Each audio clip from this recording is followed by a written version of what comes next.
Shalom bien-aimés dans le Seigneur, grande est notre joie de nous retrouver au pied du grand roi pour notre méditation quotidienne. Nous sommes le samedi 2 août 2025 et nous vous saluons au nom de notre Seigneur et Sauveur Jésus-Christ. Pour notre dernière méditation de cette semaine, nous allons lire un texte dans le livre de Josué. Josué chapitre 1er verset 8, nous lirons dans une version, la version Louis II, et voici ce que déclarent les Écritures. Que ce livre de la loi ne s'éloigne point de ta bouche. Médite-le jour et nuit, pour agir fidèlement selon tout ce qui est écrit, car c'est alors que tu auras du succès dans tes entreprises. C'est alors que tu réussiras. Le livre du succès. Le livre du succès, tel est le thème de notre méditation de ce samedi 2 août 2025. Bienvenue dans le Seigneur. Le succès ou la réussite est le souhait ainsi que le désir de toute personne normale. Sa recherche, donc la recherche du succès, est légitime. Mais parfois, les moyens utilisés ne le sont pas.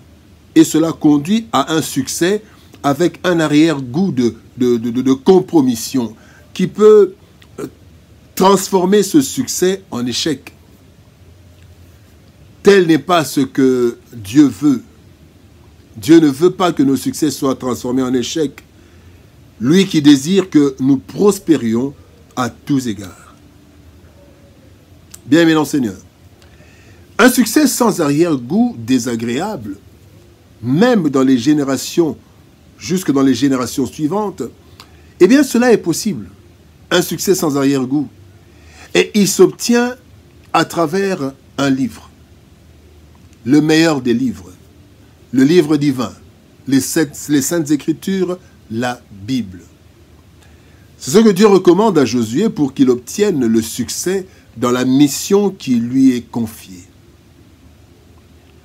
Ces Écritures, ces Saintes Écritures, sont esprit et vie. C'est ce que Christ dit dans Jean chapitre 6, verset 63. Ces paroles que je vous ai annoncées sont esprit et vie. Bien-aimés, et ces Écritures possèdent les mêmes capacités jusqu'à nos jours et jusqu'à la fin des temps. Rien ne changera. Voici les leçons que nous tirons de notre verset du jour. Première leçon, la connaissance. Osée 4, 6 nous dit « Mon peuple est détruit parce qu'il lui manque la connaissance. » Pour réussir, tout commence par la connaissance. L'ignorance est un vrai poison, bien-aimé, qui tue à petit feu ou qui peut tuer même complètement et rapidement. Il est écrit, toute écriture est inspirée de Dieu et utile pour enseigner, pour convaincre, pour corriger, pour instruire dans la justice. 2 Timothée chapitre 3 verset 16. C'est ainsi que Dieu ordonne à Josué de méditer le livre de la loi jour et nuit. Le livre de la loi, jour et nuit. En effet, par les Saintes Écritures, nous connaîtrons Dieu, notre Créateur et Père. Par les Saintes Écritures, nous connaîtrons le monde dans lequel nous vivons. Nous connaîtrons les lois et principes qui régissent le monde dans lequel nous vivons.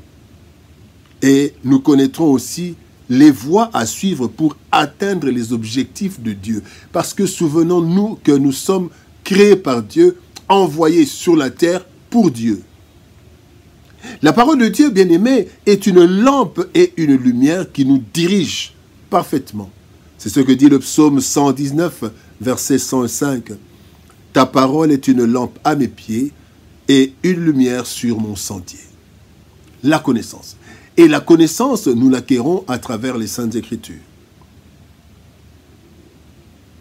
Deuxième élément, bien-aimé, pour le succès, c'est l'application. Dans 1 Samuel chapitre 15 verset 22, la Bible dit « Voici, l'obéissance vaut mieux que les sacrifices et l'observation de sa parole vaut mieux que la graisse des béliers. » La connaissance sans l'action est vaine.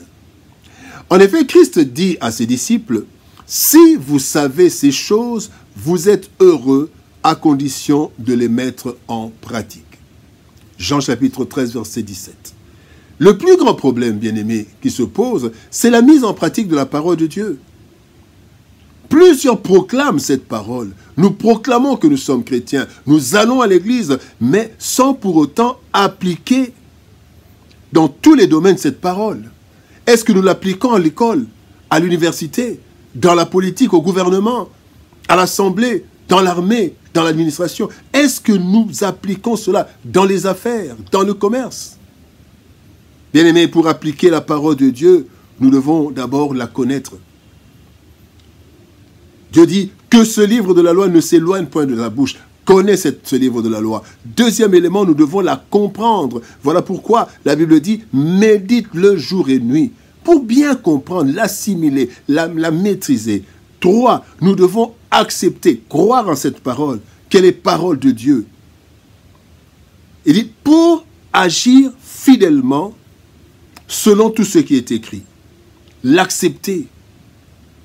Quand j'accepte, je mets en pratique. Et enfin, nous devons nous efforcer à la mettre en pratique avec l'aide du Saint-Esprit. Bien-aimé dans le Seigneur. La mise en pratique de la parole de Dieu démontre notre amour pour Dieu. La Bible dit dans Jean chapitre 14, verset 15, « Si vous m'aimez, vous obéirez à mes commandements. » Cela démontre l'amour que nous avons pour Dieu, mais aussi l'honneur que nous lui manifestons. Et en retour, il nous promet de nous aimer et de nous honorer. Proverbe chapitre 8, verset 17, « J'aime ceux qui m'aiment. » Et 1 Samuel 2, 30, « J'honorerai celui qui m'honore. » L'application de la parole de Dieu pour le succès. Et troisième chose, alors bien aimé, troisième leçon, la réussite. Néhémie chapitre 2, verset 20 nous dit, « Le Dieu des cieux nous donnera le succès. Nous, ses serviteurs, nous nous lèverons et nous bâtirons, mais vous, vous n'avez ni part, ni droit, ni souvenir dans Jérusalem. » Bien aimé, la réussite n'est pas chose facile. Mais Dieu le promet à Josué et à tous ceux qui suivent ses voies. Nous avons tendance à croire que tout dépend de nous. Non, bien aimé. Et qu'il suffit de vouloir et fournir des efforts. Cependant, Ecclésiaste nous révèle ce qui suit. Les plus rapides ne gagnent pas toujours la course. Les plus courageux dans la bataille ne remportent pas forcément la victoire. Ce n'est pas le sage qui gagne le plus facilement sa vie. L'homme intelligent ne devient pas toujours riche et les savants ne sont pas forcément honorés. Pourquoi? Eh bien, car tout dépend pour eux du temps et des circonstances. Ecclésiaste chapitre 9, verset 11. Bien-aimé dans le Seigneur. C'est ainsi que le psalmiste dit, « Si l'Éternel ne bâtit la maison, ceux qui la bâtissent travaillent en vain. » Psaume 127, verset 1er.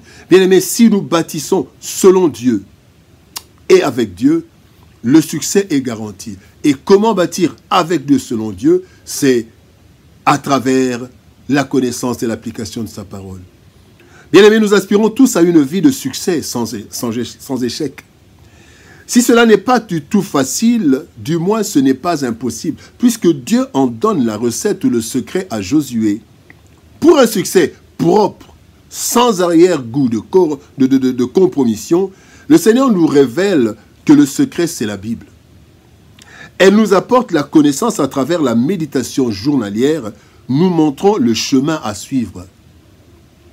Et si nous obéissons en agissant fidèlement selon tout ce qui est écrit, c'est ainsi que nous rencontrerons la réussite dans ce que nous entreprenons. Le vrai succès, propre, sans arrière-goût, est donc possible avec le livre du succès, la Bible, les Saintes Écritures. Cette Bible nous conduira dans nos études, à l'université, dans la politique et partout.